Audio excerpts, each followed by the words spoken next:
bread din sila. Ito nila yun. Nayayin mo. Hayaan mo na, i-voice over ko na lang to mamaya.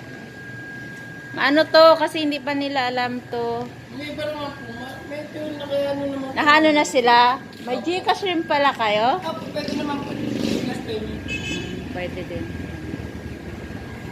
May mga CDO rin pala, no? Hindi lang ano. Sari-sari din, may Pure Foods. Opo. Ito po mga hotdog. May keso po rin po. Nahiyain kasi yung nagtitinda. Sari-saring hotdog, may Pure Foods nga eh. Oh. Oo. Anong paninda nila? Hindi lang isang class, isang ano brand. Iba po po ganyan. Oo. Kaya makapili kayo sa isang ano lang. Oh. Pang New Year o tinapay. Kasampo tsaka excelente.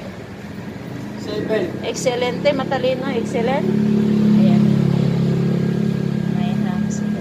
Basta kompleto yung ano, street foods nila dito. Kompleto sila.